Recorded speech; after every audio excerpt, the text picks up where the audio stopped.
Hi there, welcome back. So it's been about 18 months since I purchased this Specialized Diverge E5 Comp, and since then I've certainly covered quite a few thousand miles, more recently coming back from a tour of the Shetland Islands and some of the subsidiary islands. Been fantastic.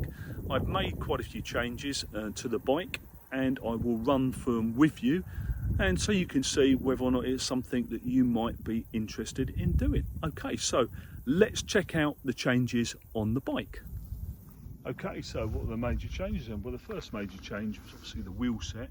So I'm running these with a set of Bontrager Aeolus Pro 3Vs, and these are a carbon wheel set, and running them with a set of Pathfinder Pro 738s, 25mm rim internal on these carbon wheels, which means that it's a nice flat profile and not bulbous at all on the road. So an excellent wheel set, really good, really engaging, really stiff.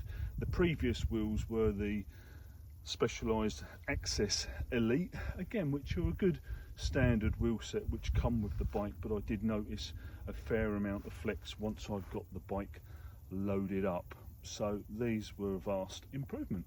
So second change was this saddle. So I put this Bontrager Aeolus Elite on, so it's a cutout saddle and it sits a lot better for me on my sit bones, and certainly a lot more comfortable than the Geometry Sport that was on here.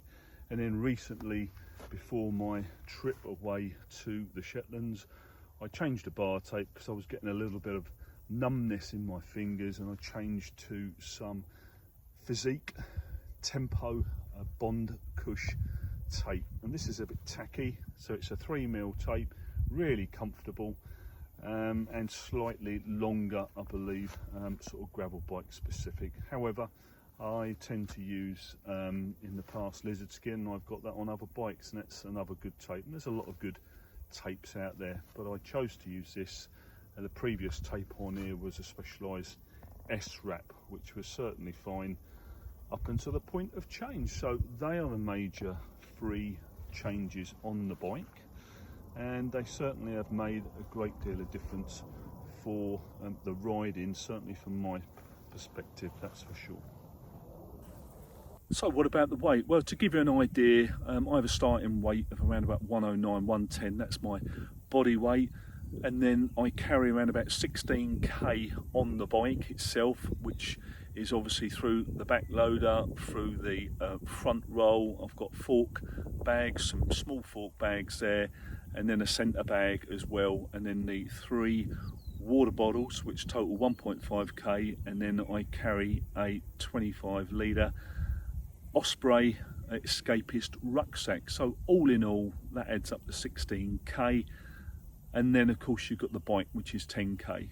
So around about 136k, which is dry weight. So that's obviously a little bit less than that if you take the wheels off, but ultimately that's the sort of total weight, dry weight, that's going to be going through the wheel set. So there you go on the weights. So there you have it. So they are my changes, my upgrades that I've made to my Specialized Diverge E5 Comp. They've made a big difference to the way the bike handles and the feedback, that's for sure. You're probably asking that question, should you make similar changes? Is it worth making the changes? Well, from my perspective, it certainly was. You have to look at your own set of circumstances. Look at the amount of money, of course, that you've got to spend. Look how often you ride the bike. Are you happy with the bike as it is? Do you notice that there's a lot of flex in the wheels, a lot of different feedback? I mean, I certainly found there was quite a lot of flex in the wheels for me because I'm a heavier rider, and once I've got the bike loaded up, it does make a big difference. And so for me, it was certainly an improvement, a massive improvement. The bike kind of glides across the surface now.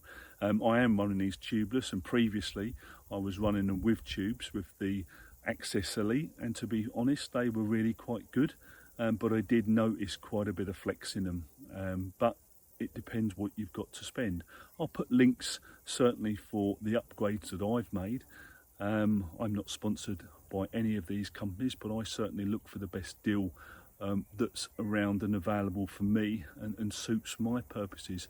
You could do some similar upgrades and go to other manufacturers, and certainly it would make a big difference possibly to your own bike. But like I say, it depends how often you ride your bike. Do you ride more than a weekend? If you're doing back-to-back bikepacking days, doing 100-120k a day plus, yes, it could certainly make a difference. And if you're a heavier rider, of course, then it's definitely going to make a big difference. So there you have it. I'll put the links below. I've done a separate video on these particular wheels.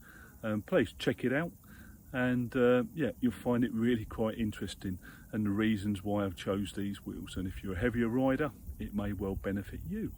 So all the best, take care, safe cycling, enjoy your adventures.